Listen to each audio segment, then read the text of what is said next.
নম্বর পারা সূরা নিসার মধ্যে আয়াত নম্বর 134 নম্বর আয়াত। এই আয়াতের মধ্যে জানিয়ে দেন, ইয়া আইয়ুহাল্লাযীনা আমানু আমিনু,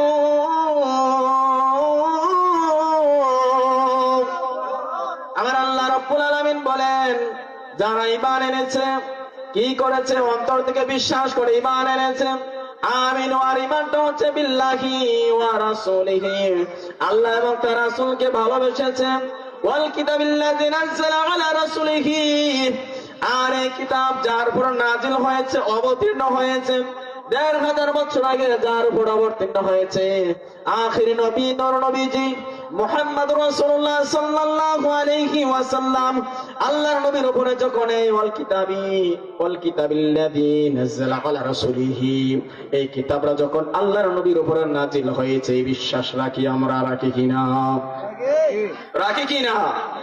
এই কোরআন যখন আল্লাহর রাসূলের উপর নাজিল হয়েছে, ওয়া রাসূলিহি ওয়াল কিতাবিল্লাযী আনজালা মিন ক্বাবলু, এবং শুধু নাজিল নয়, তোমরা বিশ্বাস করো যে নাজিল হয়েছিল এবং তোমাদের পূর্বে যারা এসেছিল তারা বিশ্বাস করত আল্লাহ তাআলার নিদর্শনের প্রতি। আল্লাহ তাআলা যা দুনিয়াতে প্রেরণ করেছিল, ওই প্রত্যেকটি নিদর্শনের পরে তোমাদের পূর্ববর্তী লোকেরা ওয়াল কিতাবিল্লাযী আনজালা মিন ক্বাবলু, তোমাদের এই কিতাবের পূর্বে যারা আমি কিতাব নাজিল করেছি, তাওরাত, জাবুর, ইনজিল, কোরআনের পূর্বে তিনটি কিতাব আল্লাহ তাআলা নাজিল করে দিয়েছিলেন। কথা বলেন ঠিক কিনা? আল্লাহ তাআলা তাওরাত, জাবুর, ইনজিল কিতাব নাজিল করে দিয়েছিলেন, বললেন যে এই কিতাবের পূর্বে আমি আরো 3টি কিতাব নাজিল করেছি, এই কিতাবের উপরও তোমাদের বিশ্বাস রাখতে হবে। আর কি করতে হবে? আর যারা অস্বীকার করবে, ও মাইয়াকফারা, কি করবে? আর যারা অস্বীকার করবে তারাই হবে কি? বিল্লাহি। আল্লাহ তাআলা বলেন, ওয়া মাইয়াকফুর বিল্লাহি ওয়া মালাইকাতিহি, আর আল্লাহ তাআলা বলেন যারা বিশ্বাস করবে না, অবিশ্বাস করবেন কি এর প্রতি? বিল্লাহি, আল্লাহর প্রতি, ওয়া রাসূলিহি, ওয়া রাসূলের প্রতি, এবং ওয়া মালাইকাতিহি ওয়া কুতুবিহি ওয়া রাসূলিহি ওয়াল ইয়াউমিল আখির কাদরিহি খায়রিহি, আল্লাহ তাআলা রাসূল সাল্লাল্লাহু আলাইহি সাল্লামের উপর আনীত ধর্মের বিধান আমাদের উপর প্রযোজ্য হচ্ছে মানা। কথা বলেন কি? মানা। এই বিধানের উপর যদি আমরা না মানি তাহলে আমাদের ঈমান টিকে থাকবে না। সকলে একটু জিকির করেন, লা ইলাহা লা ইলাহা লা ইলাহা লা ইলাহা। এখনো যারা এদিক সেদিক আছেন, আপনারা কিন্তু এখনো বসে আসেন, অযথা সময়টা নষ্ট করতেছেন, মাহফিলে চলে আসেন, আওয়াজ দিয়ে বলেন, লা ইলাহা লা ইলাহা লা ইলাহা। ভাইজান নামাজ রোজা চাইর না, তোমরা পিতা মাতার খেদমত। আওয়াজ দিয়ে বলেন, কি আওয়াজ দিয়ে বলেন? ভাইজান নামাজ রোজা চাইর না, তোমরা পিতা মাতার খেদমত। আরে আমার আল্লাহর জিকির চাইর না, আমার আল্লাহর জিকির।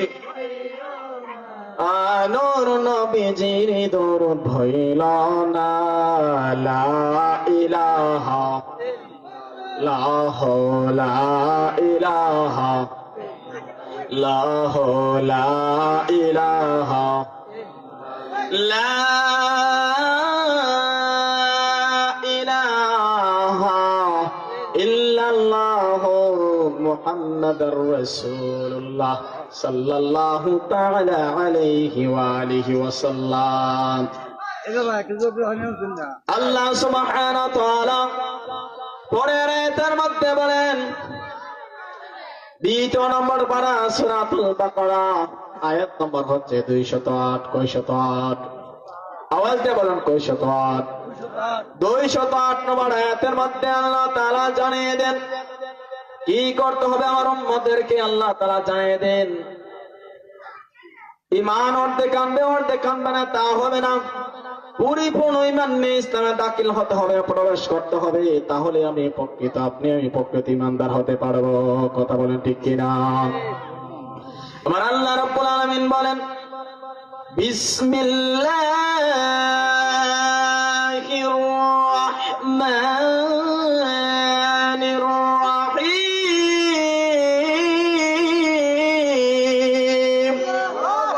আরো জোরে বলেন আল্লাহু আকবার।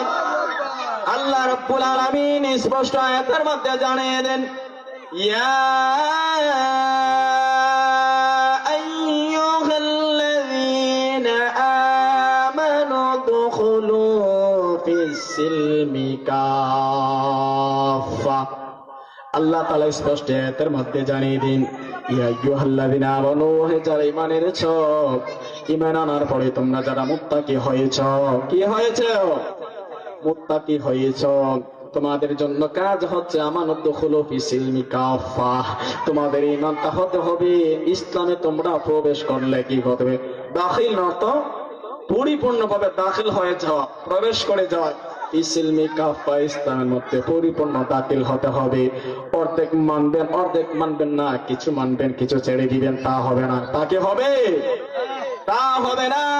আমার আল্লাহ রাব্বুল আলামিন বলেন, ইয়া আইয়ুহাল্লাযীনা আমানু দুখুলু ফিস-সিলমি কাফা। আল্লাহ রাব্বুল আলামিন বলেন, রে ইসলামের মধ্যে প্রবেশ করতে হবে একেবারে পরিপূর্ণভাবে। তাহলে কিছু মানা যাবে আর কিছু মানবে না, তা কিন্তু হবে না। সকলে একটু দূরে সরে পড়েন, আল্লাহুম্মা সাল্লি আলা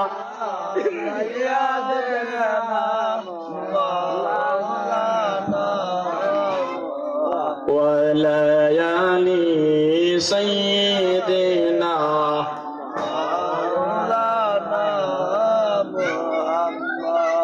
আরে কোথায় রইলেন দয়াল নবীজি,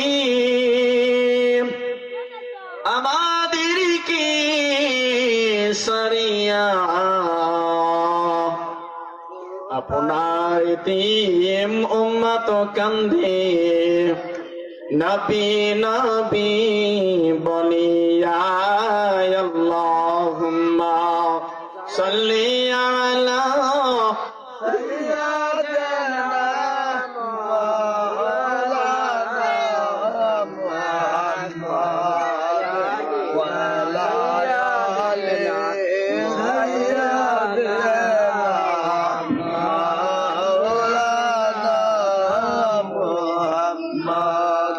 মুরব্বী বাবাজির আমার, যুবক বাড় আমার, কিছু কাছে মাসুম বাচ্চারা আমার, আমি বলতে চেয়েছিলাম, আমার আল্লাহ রাব্বুল আলামিন যে বলেছেন সূরাতুল বাকারার মধ্যে 2 নম্বর পড়ার মধ্যে আয়াত নম্বর হচ্ছে 208 নম্বর আয়াত। আমার আল্লাহ রাব্বুল আলামিন বলেন, ইয়া আইয়ুহাল্লাযীনা আমানু দুখুলু ফিস-সিলমি কাফা। ও আমার ঈমানদাররা, তোমরা যারা ঈমান এনেছো, ঈমান আনবা। ঈমান আনার পরে কিছু মানবা, ঈমান আনার পরে কিছু মানবা, কিছু মানবা না, তা হবে না। উদখুলু ফিস-সিলমি কাফা, যখনই মানতে হবে পরিপূর্ণভাবে, 100-র মধ্যে 100 মানার পরে ইসলামে প্রবেশ করতে হবে, নাইলে ঢোকা যাবে না। কি ঢোকা যাবে? পরিপূর্ণ মানার পরে তোমরা ইসলামে দাখিল হতে পারবা, না হলে কিন্তু ইসলামে দাখিল হওয়া যাবে না। আল্লাহ রাব্বুল আলামিন জানিয়ে দেন, যদি না মানো তাহলে কি করতে হবে? ওয়ালা তাত্তাবিউ খুতুওয়াতিশ শাইতান। আর যারা মানবে না, ওয়ালা তাত্তাবিউ, আর যারা অস্বীকার করবে, মানবে না, তারাই হবে শয়তানের অনুসরণ। কার অনুসরণ? আওয়াজ দিয়ে বলতে হবে। শয়তানের অনুসরণ করবে। আল্লাহ তাআলা বলেছেন, ইন্নাহু লাকুম আদুউম মুবিন। আর শয়তান হচ্ছে আপনার আমার প্রকাশ্য শত্রু। কথা বলেন ঠিক কিনা? আমরা কি শয়তান দেখি? কিন্তু আমরা কি দৃঢ় বিশ্বাস রাখি কিনা? এই বিশ্বাসটা কোথায়? আমাদের মুখে না অন্তরে? অন্তরে বিশ্বাস আছে বিধায় আমরা কি মুমিন, মুসলমান। কথা বলেন ঠিক কিনা? আয়াতের ব্যাখ্যায় আছে, আয়াতের ব্যাখ্যায়, আয়াতটা যখন নাজিল হলো তখনকার সময়ে মুসা আলাইহিস সালামের কিছু ধর্মাবলম্বী ইহুদি জাতিরা ছিল এবং ঈসা আলাইহিস সালাম খ্রিস্টান কিছু ধর্মাবলম্বী ছিল। তারা কি করলো? তারা আল্লাহ রাসূল সাল্লাল্লাহু আলাইহি সাল্লামের নিকট আসলো, এসে বলল, ইয়া রাসূলুল্লাহ, নবী, আমরা ইসলাম গ্রহণ করতে চাই, ইসলাম তো খুব সহজ জিনিস। তারা একে একে বলতে থাকবে, ইসলাম তো খুব সহজ জিনিস, আমরা সহজ ইসলাম গ্রহণ করব। ওই ইহুদিরা খ্রিস্টান এসে বলল, আমরা ইসলাম গ্রহণ করব। তারপর আমাদের পূর্বের যে ইহুদি ধর্ম, মুসা আলাইহিস সালামের ধর্ম, আমরা সেটাও পালন করব। কি মানবো? ইসলামও মানবো, আমাদের পূর্বের যে সেটাও আমরা মানবো। খ্রিস্টান এসে বলল, আমরা ইসলাম গ্রহণ করব, খ্রিস্টান ধর্ম আমরা পালন করব। যখন এর মধ্যে এই দ্বন্দ্বে চলাচল করলো, একের পর এক, তারা এসে আল্লাহ রাসূলের কাছে এসে বলল, জিয়া রাসূলুল্লাহ, নবীজি, আমরা ইসলাম গ্রহণ করলাম, আমাদের পূর্বের ধর্ম, আমরা মুসা আলাইহিস সালামের অনুসারী, আমরা সেই ধর্ম আমরা পালন করব। তাদের যুক্তি দিল যে শনিবার সময় মুসা আলাইহিস সালামের ধর্মাবলম্বীরা তারা যুক্তি দিল, ঠিক শনিবার সময়ে তো উট খাওয়া যাবে না। ওই সময়ে ওই ধর্মের মধ্যে ছিল তিনটা ধর্ম, বাইনাল ইফরাত ওয়াল তাফরিদ, বাইনাত তাওয়াসসুত। মুসা আলাইহিস সালামের ধর্মটা খুব কঠিন ছিল, ঈসা আলাইহিস সালামের ধর্মটা ছিল একেবারে সহজ। আল্লাহ রাসূল সাল্লাল্লাহু আলাইহি সাল্লামের ধর্ম হলো মাঝামাঝি, বাইনাত তাওয়াসসুত। তো এই মুসা আলাইহিস সালামের ধর্মাবলম্বীদের সময় তাদের সময় ছিল, তারা যদি কোনো মানুষদেরকে হত্যা করত, তাদের এই পাপ হিসেবে শাস্তি দেওয়া হতো। নিজেরাই প্রত্যেকেরাই তারা এই পাহাড় থেকে নিজেরাই নিজেদের মৃত্যু দিয়ে দিত। পাহাড় থেকে পড়ে তাদের মৃত্যু হতো, এটি হচ্ছে তাদের পাপের শাস্তি। এই হচ্ছে মুসা আলাইহিস সালামের জাতিদের অবস্থা ছিল। কই? তাদের কঠিন অবস্থা ছিল, ধর্ম কঠিন ছিল। তারা যদি কোনো কোনার কাজ করত, তখন ওই সময় পাহাড় থেকে কাউকে মারার কারণে তাদের নিজেদের মৃত্যু দিয়ে দিত। আর ঈসা আলাইহিস সালামের ধর্ম ছিল একেবারে সহজ, একেবারে সহজ। মুসা আলাইহিস সালামের ধর্ম কঠিন হওয়ার পরে যখন ঈসা আলাইহিস সালামের ধর্ম আসলো, ধর্মাবলম্বী একেবারে সহজ ছিল। তারা যদি কোনো পাপ কাজ করত, তাদেরকে ছেড়ে দেওয়া হতো, ক্ষমা করে দেওয়া হতো। তাদের সময় কিঞ্জির, আমরা যারা শুকর বলি, ওই শুকর খাওয়া তাদের সময় হালাল ছিল। কথা বলেন ঠিক কিনা? আওয়াজ দিয়ে বলতে হবে, কথা বলেন ঠিক কিনা? ওই ঈসা আলাইহিস সালামের সময়, তার কওমের সময় কিঞ্জির, যেটা কোরআনের ভাষায় ওই শুকর খাওয়া যে ছিল, তাদের ধর্ম একেবারে সহজ ছিল, তাদের মৃত্যু ছিল না। যদি সে কোনো নাফাকি লাগতো, ওই জায়গাটা দুই পেলেই কেটে ফেলে হয়ে যেত। মুসা আলাইহিস সালামের ছিল কেটে ফেলে দেওয়া হতো। ওই কাপড়ের মধ্যে নাফাকি লাগলে কাপড় কেটে দেওয়া হতো। তো আর আমাদের এই আখিরি নবীর উম্মত, তাদের জন্য আল্লাহ তাআলা ধর্ম একেবারে মাঝামাঝি, সহজও নয় আবার কঠিনও নয়। কি নয়? সহজও নয়, কঠিনও নয়, মাঝামাঝি একেবারে দিয়ে দিলেন। দেখেন, আমরা গুনাহ করার পরে আল্লাহ তাআলা কি করলেন? কিয়ামত অবধি সূর্য পশ্চিম আকাশে পূর্বে উঠে পশ্চিমে ডুবে যাবে। যেদিন সূর্য পশ্চিমে উঠবে, সূর্য ওঠার সাথে সাথে তওবার দরজা কি হয়ে যাবে? বন্ধ হয়ে যাবে, লক হয়ে যাবে, তালা মেরে দিবেন। আর তওবা করলে আর কবুল হবে না।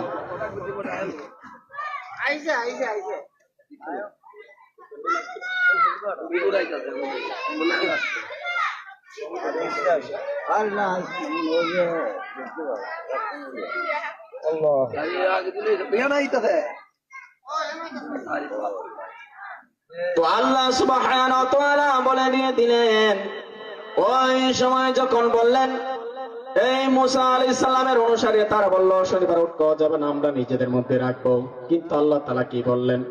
আল্লাহ তাআলা এই আয়াত আল্লাহ রাসূলকে জানিয়ে দিলেন, আপনার কিছু উম্মত যারা ইসলাম গ্রহণ করেছে, তারা পূর্বের এই ধর্মকেও তারা অনুসরণ করে। তো আল্লাহ তাআলা রাসূল বলেন, আল্লাহ তাআলা জানিয়ে দিলেন যে আখির নবী এসেছে, ওই নবীর উপরে তোমরা ঈমান আনতে হবে। পূর্বের কোন ধর্ম গ্রহণ করা যাবে না। কি করা যাবে না?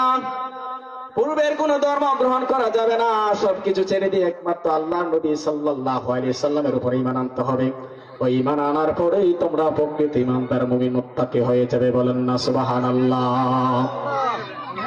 আল্লাহ তাআলা রাসূল সাল্লাল্লাহু আলাইহি ওয়াসাল্লাম জানিয়ে দেন, যখন তুমি মুত্তাকি হয়ে ইমানদার হয়ে যাবে, পরহেজগার হয়ে যাবে, এর জন্যই বলা হয়েছে ঈমান ও আসলুন, ঈমানের মূল বিষয় হচ্ছে কি? আল ঈমানু আসলুন, ঈমান হচ্ছে মূল, আল আমালু ফারউ, আর আমলটা হচ্ছে কি? তার শাখা। কি?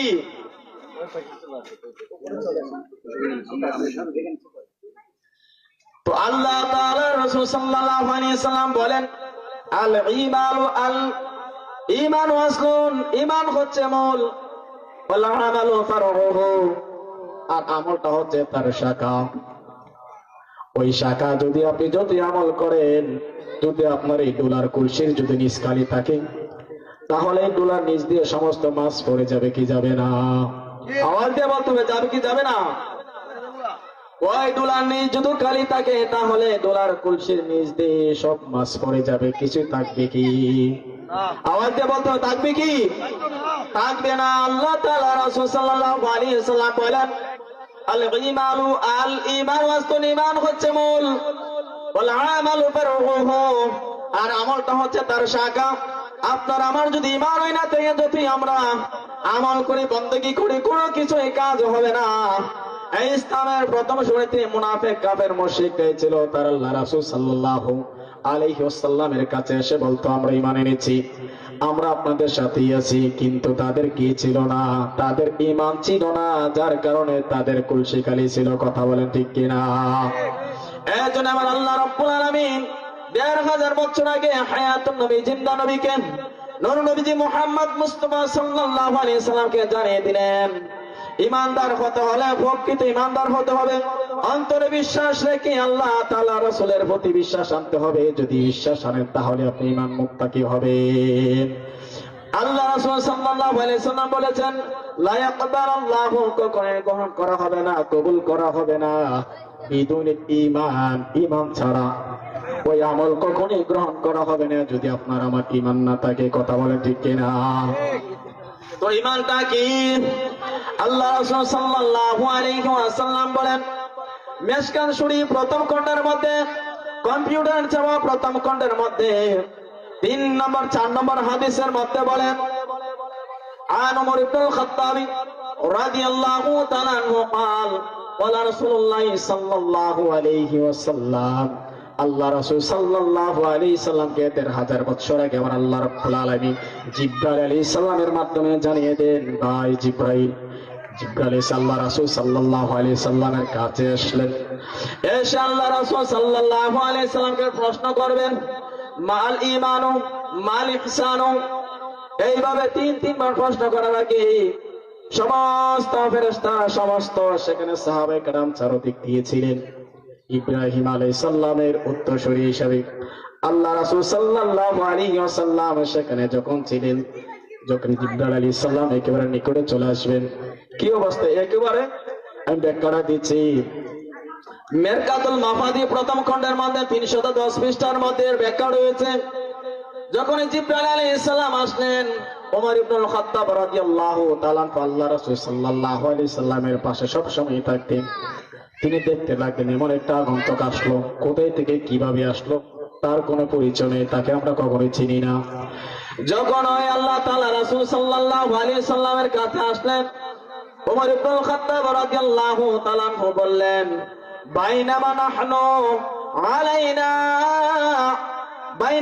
আলাইনা রাজুলুন, এমন এক আগন্তুক আসলো, এমন এক পুরুষ আসলো, তাকে আমরা চিনি না। সে কোথায় থেকে চলে আসলো, তার মাথার চুল গেল, জাতা ইয়াউমিন, এমন এক দিনে তার আগমন হলো, তাকে আমরা কেউ চিনি না, তার কোনো পরিচয় আমরা জানি না। তো এই হাদিসের ব্যাখ্যায় স্পষ্ট এখানে বলানো হয়েছে যে শাদীদু আবয়াদুল, তার মাথার চুলগুলা, তার পোশাকগুলা ছিল সিয়াবি, তার পোশাকগুলা ছিল ধবধবে একেবারে সাদা কাপড়ের মতো। বলবেন না সুবহানাল্লাহ।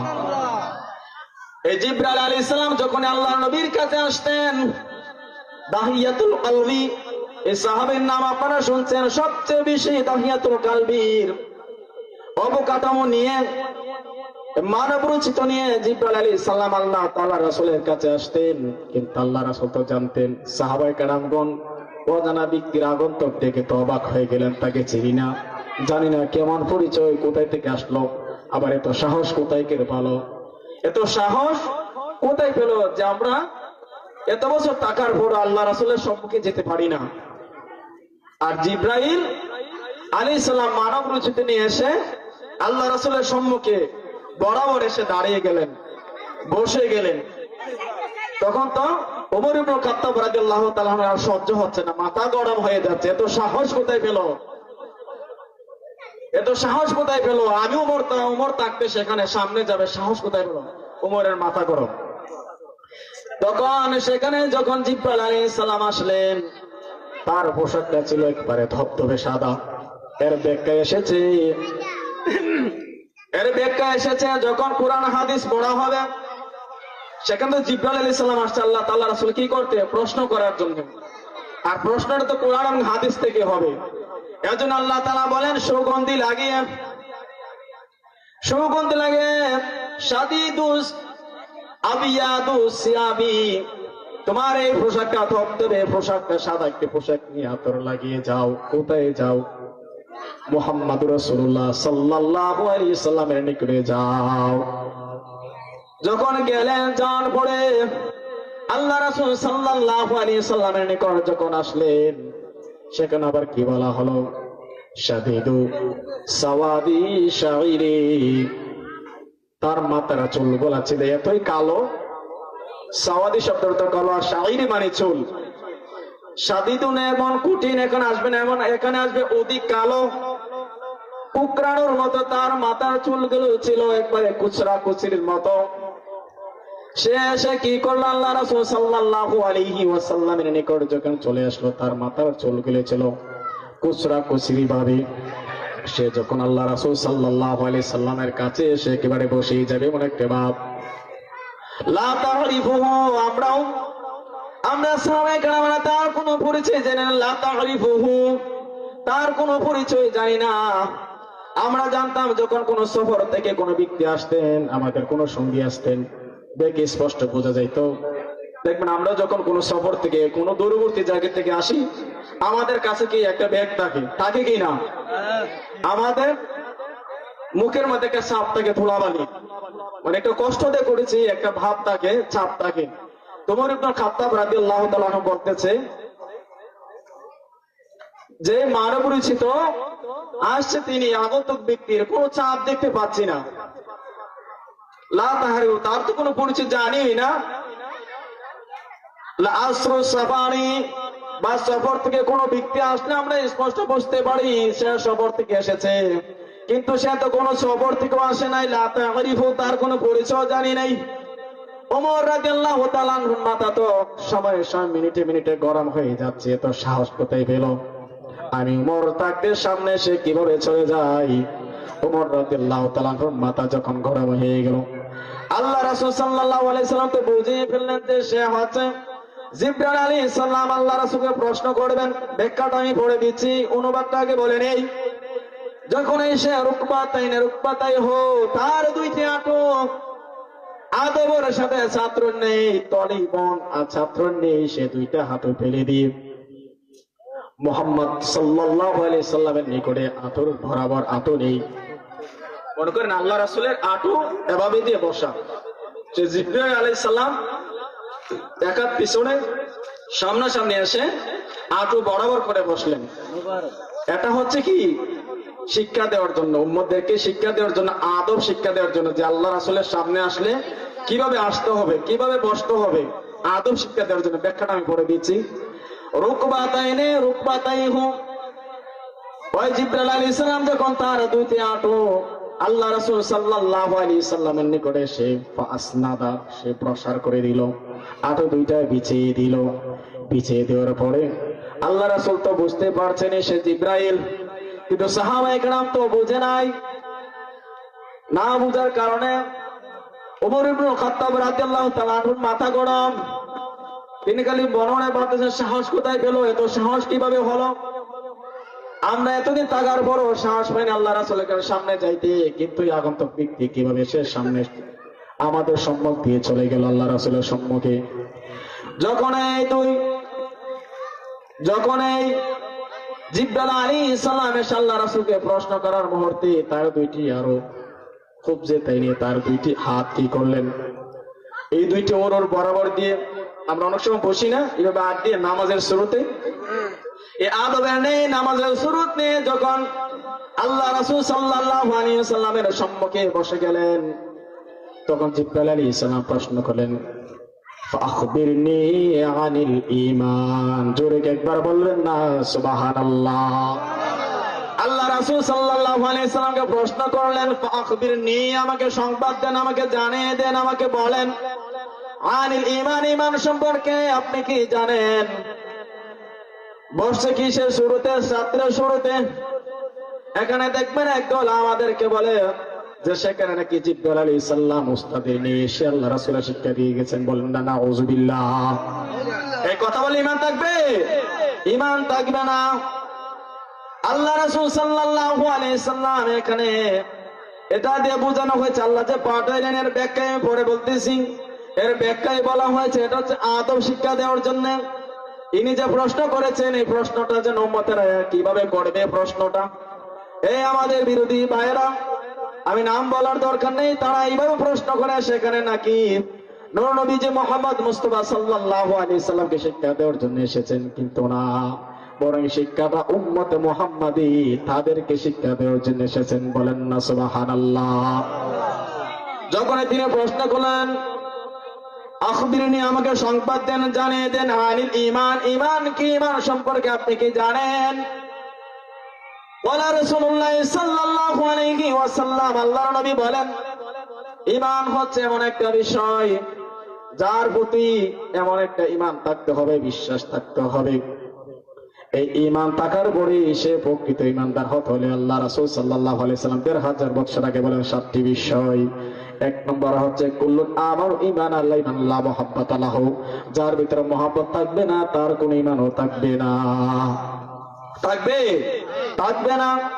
আল্লাহ রাসূল সাল্লাল্লাহু আলাইহি ওয়াসাল্লাম বলেন, ঈমানটা হচ্ছে তুমিনু বিল্লাহি ওয়া রাসূলিহি, আল্লাহ এবং তার রাসূলের প্রতি ঈমান আনা, বিশ্বাস করা। আর বিশ্বাসটি হচ্ছে আমি পূর্বের কোরআনের আয়াতগুলোতে বলেছি, ওই বিশ্বাস হচ্ছে অন্তর থেকে বিশ্বাস, আর বিশ্বাসটা যে করবে সেই প্রকৃত ঈমানদার হবে। বিশাল বড় একটি হাদিস থেকে আমি খন্ড খন্ড করে বলতেছি।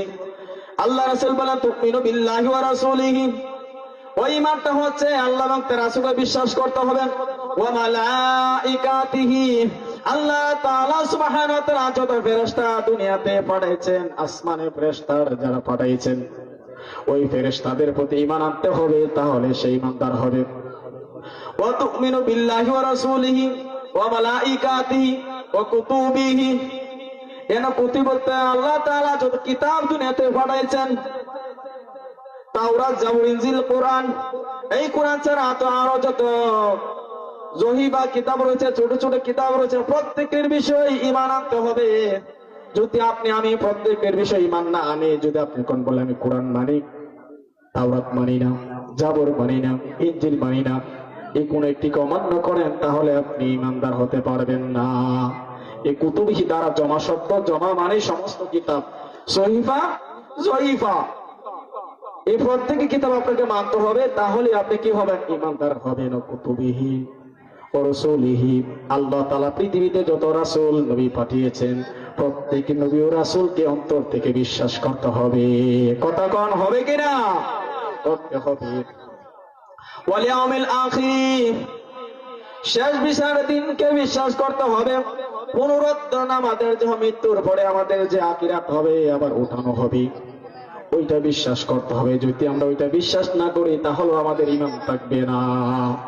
দেখেন, আমরা বিশ্বাস করি কিনা মৃত্যুর পরে আমাদের আবার পুনরুত্থান হবে, আসর নিশার হবে, হবে কিনা? যারাই অবিশ্বাস করবে তারাই কি হবে? ঈমান হারা হবে। তাহলে আল্লাহ রাসূল সাল্লাল্লাহু আলাইহি ওয়াসাল্লাম হাদিসের মধ্যে বলেছেন, ওয়াল ইয়াউমিল আখিরি খাইরিহি ওয়া শাররিহি কদরিহি। এখানে তাকদীর শব্দের অর্থ হলো তাকদীর। আল্লাহ তাআলা মানুষ সৃষ্টি করার আগে 50 বছর আগে তাকদীর লিখেছেন।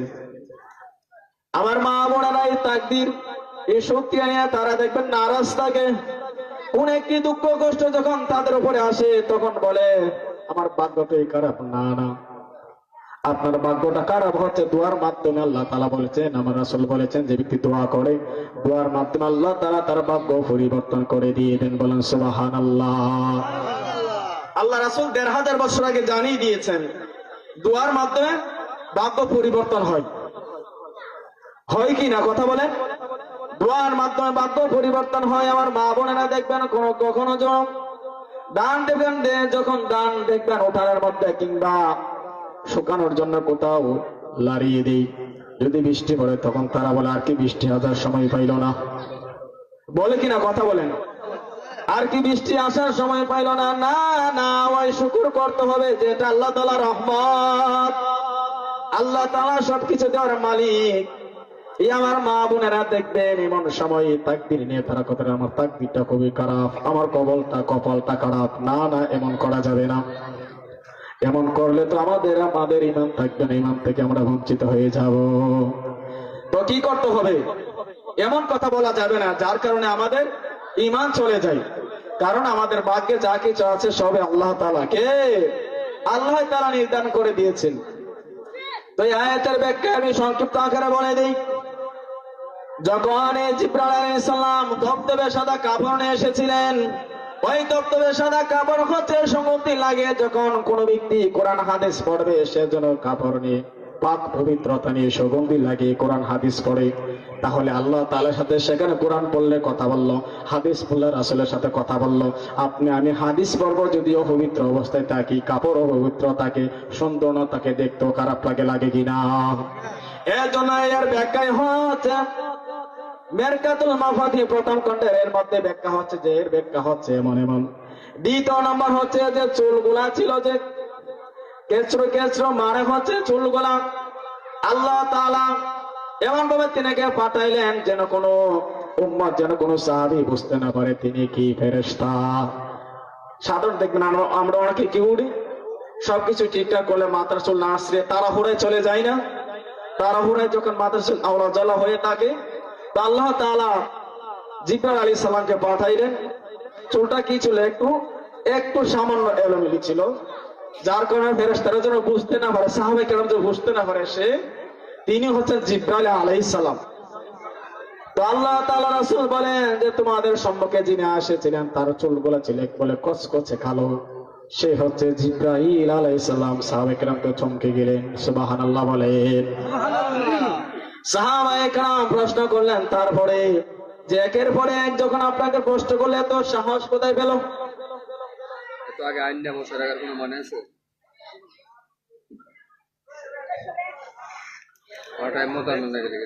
আল্লাহ তাআলা রাসূল সাল্লাল্লাহু আলাইহি ওয়াসাল্লাম বলেন, ওই যখন জিবরাইল আলাইহিস সালাম তার হাঁটু গেড়ে বসেছিলেন, এটাই হচ্ছে উম্মতের জন্য, উম্মত যেন শিখতে পারে যেন আমাকে কিভাবে প্রশ্ন করা হবে, আমার সাথে কিভাবে ব্যবহার করা হবে। ওই ব্যবহারটাই হচ্ছে জিবরাইল আলাইহিস সালাম তাকে শিক্ষা দিয়ে দিলেন। বলেন সুবহানাল্লাহ। ঈমান শিক্ষা দিলেন। ঈমানটা কি? এই ঈমান হচ্ছে যেন সাহাবায়ে কেরাম বিশ্বাস করতে পারে। জিবরাইল আলাইহিস সালাম যে প্রশ্ন করেছিলেন মাল ঈমান, ঈমান হচ্ছে এমন যে অন্তর থেকে বিশ্বাস করতে হবে। এর আগে সাহাবায়ে কেরাম ওমর ইবনে খাত্তাব রাদিয়াল্লাহু তাআলা আনহু বলেন যে রাসূলুল্লাহ সাল্লাল্লাহু আলাইহি সাল্লাম, আপনাকে 3 ভাগের 1 ভাগ ভালোবাসি, পরিপূর্ণ ভালোবাসি না। 1 ভাগ আমি আপনাকে ভালোবাসি, আর বাকি কি তার সন্তান সন্ততিদেরকে ভালোবাসে। তখন ওই মিশকাত শরীফের প্রথম খণ্ডের মধ্যে 7 নম্বর পৃষ্ঠার 8 নম্বর হাদিসের মধ্যে বলা হয়েছে, আন ইবনে আনাস রাদিয়াল্লাহু তাআলা আনহু قال রাসূলুল্লাহ সাল্লাল্লাহু আলাইহি সাল্লাম লা ইউমিনু আহাদুকুম হাত্তা আকুনা আহাব্বা ইলাইহি মিন ওয়ালাদিহি ওয়ান নাসি আজমাইন। জোরে একবার বলবেন না সুবহানাল্লাহ। এই আনাস ইবনে মালিক রাদিয়াল্লাহু তাআলা আনহু যিনি 10টি বছর আল্লাহ রাসূল সাল্লাল্লাহু আলাইহি সাল্লামের খেদমতে ছিলেন, এই 10 বছর থাকার পরে একদিন তিনি আল্লাহ রাসূলকে সালাম দেওয়ার জন্য দাঁড়িয়ে থাকার পরও পারেন নাই। তিনি প্রস্তুত নিলেন যে আজকে আমি সবার আগে সালাম দিব। তিনি সালাম নেওয়ার প্রস্তুত নেওয়ার পরও দেখলেন আল্লাহ রাসূল সালাম দিয়ে দিলেন। সুবহানাল্লাহ। আনাস ইবনে মালিক রাদিয়াল্লাহু তাআলা আনহু বলেন যে ওমর রাদিয়াল্লাহু তাআলা আনহু যখন বলল আমি আপনাকে 1 ভাগ ভালোবাসি, পরিপূর্ণ না, তখন আমার আল্লাহ রাসূল সাল্লাল্লাহু আলাইহি সাল্লাম বলেন, লা ইউমিনু আহাদুকুম হাত্তা আকুনা হাব্বা ইলাইহি মিন ওয়ালাদিহি ওয়া ওয়ালাদিহি ওয়ান নাস আজমাইন। কেউই পরিপূর্ণ ইমানদার হতে পারবে না, মুমিন হতে পারবে না, হাত্তা যতক্ষণ না তার সন্তান সন্ততি থেকে, পিতা মাতা থেকে, তার মহব্বতের মানুষ থেকে আমি নবীকে ভালো না বাসবে। জোরে বলবেন না আল্লাহু আকবার। উমর ইবনুল খাত্তাব বললেন যে আপনাকে ভালোবাসি পরিপূর্ণ না। তো আল্লাহ রাসূল কি করে দিলেন? হাদিস দিয়ে পরিপূর্ণ করে দিলেন যে না, আমি নবীকে ভালোবাসতে হলে পরিপূর্ণ ভালোবাসতে হবে, অর্ধেক মানবে অর্ধেক মানবে না তা কিন্তু হবে না। এই হাদিস কোরআন থেকে আমাদের শিক্ষা নেওয়ার বিষয় হচ্ছে ঈমান। সর্বাগে কি? আমাদের ঈমান। ঈমান যদি আমাদের নরমাল ধরে থাকে তাহলে কিন্তু আমল করলেও লাভ হবে না। 8 নম্বর হাদিসের পরে আরেকটা হাদিস, 5 নম্বর হাদিস, মিশকাত শরীফের 5 নম্বর হাদিসের মধ্যে বলা হয়েছে, আন আবি হুরায়রা রাদিয়াল্লাহু তাআলা আনহু, হযরত আবি